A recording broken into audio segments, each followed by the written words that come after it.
Madame, mademoiselle, monsieur, bonjour. En ce premier jour de l'année 2008, je vous présente tous mes vœux de santé, de bonheur et de prospérité. En ce qui concerne le troisième volet de ce triptyque, la prospérité, je crains, hélas, qu'elle ne soit pas au rendez-vous des Français. La raison en est fort simple.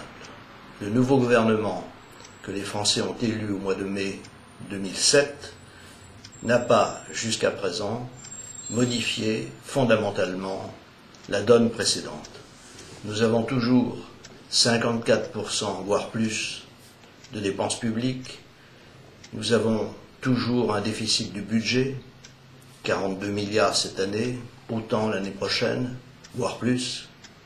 Nous avons toujours un déficit des comptes sociaux, 30 milliards de déficit de la sécurité sociale sur les 2 années 2007 et 2008, et nous avons 1218 milliards de dettes, auxquelles il faut ajouter un bon millier de milliards supplémentaires qui est relatif à la dette que l'État a vis-à-vis des retraites de ses fonctionnaires.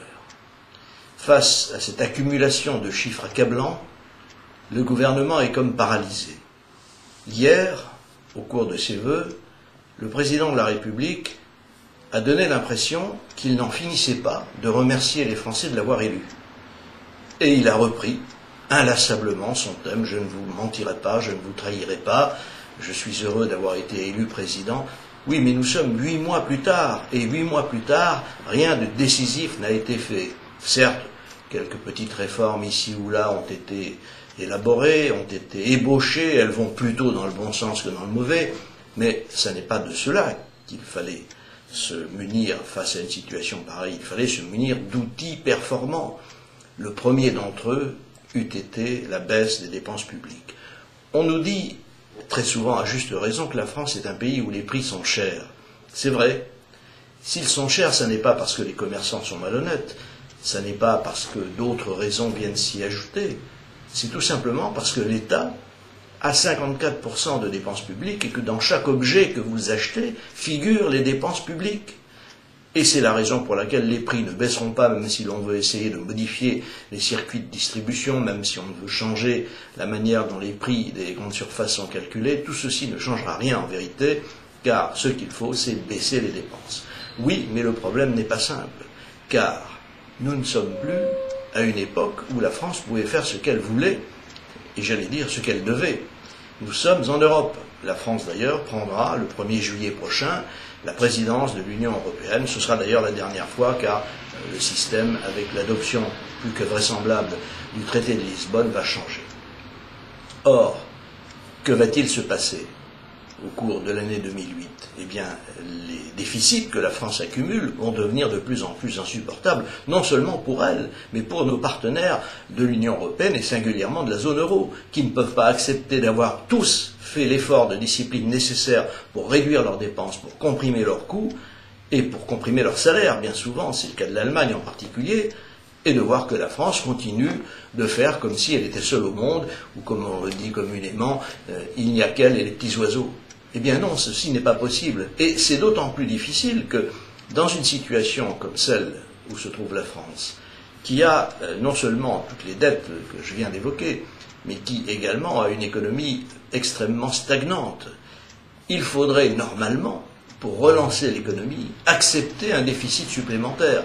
Celui-ci est déjà trop élevé par rapport aux engagements que nous avons pris vis-à-vis de l'Europe, et il est vraisemblable que nous soyons entre 2,5 et 3% du PIB de déficit, non seulement cette année, mais l'année prochaine, alors que nous nous sommes engagés à supprimer ce déficit à l'horizon de 2010, repoussé à 2012 par M. Sarkozy. Donc nous ne pouvons plus faire de déficit. Il va de soi que ce n'est pas le déficit que je prône. Ce déficit auquel parfois on doit avoir recours n'est dû qu'au fait qu'il faut investir davantage, donc soulager en quelque sorte la trésorerie des entreprises et d'une façon générale leur imposition pour qu'elles puissent investir et engager des personnes qui travailleront et donc créer des emplois. Eh bien ça non plus, nous ne pouvons plus le faire. Nous sommes dans une situation absolument bloquée à tous égards, et c'est probablement ce qui explique l'extraordinaire abstention du gouvernement. On a l'impression qu'à part M. Fillon, qui a dénoncé une fois la situation de faillite où M. Sarkozy qui a dit il n'y a pas d'argent dans les caisses, on se trouve face à une véritable impuissance. On a l'impression qu'il s'agit en quelque sorte du lapin fasciné par le cobra. Or le cobra, qu'est-ce que c'est? Eh bien, c'est tout simplement la faillite qui se profile à l'horizon. Il faut arrêter d'être fasciné par le cobra, il faut le prendre de la bonne manière, c'est-à-dire ne pas se faire piquer par lui, mais il faut abattre une fois pour toutes ce mal que représente le déficit permanent, que représentent les dépenses qu'on ne contrôle plus. Bref, il faut reprendre le contrôle de la situation. Alors il y a une solution. Et si je le dis, ce n'est pas parce que j'ai consacré 15 années de combat à ce dossier. Il y a une solution, c'est la fin du monopole de la sécurité sociale. Elle est, dans les faits, ineffective. Elle est dans les lois, dans le droit, parfaitement validée. Il suffit d'ouvrir le Code de la sécurité sociale et on le lit en toutes lettres. Donc, la fin du monopole de la sécurité sociale dans les faits, c'est-à-dire quand les caisses de sécurité sociale dûment chapitrées par le gouvernement reconnaîtront qu'il n'y a plus de monopole, ce jour-là, les Français vont bénéficier de 15%, je dis bien de 15%, tout calcul fait, de pouvoir d'achat supplémentaire et d'une manière particulièrement saine. Ce ne sera pas de la planche à billets, ce ne seront pas des économies que l'on reporte d'un endroit à un autre, ce ne seront pas des mesures artificielles, ce seront des mesures de fond. Bien entendu, il y aura quelques problèmes concernant les personnes qui actuellement sont dans la situation de ne pas pouvoir s'assurer à titre privé et concurrentiel, mais ces personnes, on pourra les aider très facilement par des moyens budgétaires, de même qu'il faudra prévoir que les personnes qui n'ont pas les moyens de s'assurer, parce qu'elles sont dans une situation économique difficile, pourront bénéficier d'aides de caractère budgétaire, là encore, qui leur permettront d'acquérir une assurance privée dans les meilleures conditions possibles. C'est cette réforme qu'il faut faire d'urgence. Et ça n'est pas, une fois encore, parce que c'est la réforme que je prône depuis tant d'années que je le dis. Je le dis simplement parce qu'il n'y a pas, dans l'immédiat, et je n'en vois pas d'autres, même à moyen terme, de réformes possibles qui permettent à la France de s'en sortir. Voilà donc où se trouve maintenant posé le problème. La pierre, ou la balle, est dans le camp de M. Sarkozy. Il n'a pas le choix pendant très longtemps, car la dégradation de la situation risque d'aller de plus en plus vite. Il viendra un moment où la situation sera hors de tout contrôle. C'est la raison pour laquelle j'appelle M. Sarkozy et son gouvernement à prendre enfin les mesures qui s'imposent, et je vous appelle, madame, mademoiselle, monsieur qui m'écoutez, à faire les pressions qui s'imposent auprès de vos élus, auprès du Premier ministre, auprès du Président de la République et auprès de la presse. Car ne l'oublions pas, dans cette affaire de la dégradation générale des mentalités en France, la presse joue un rôle très négatif.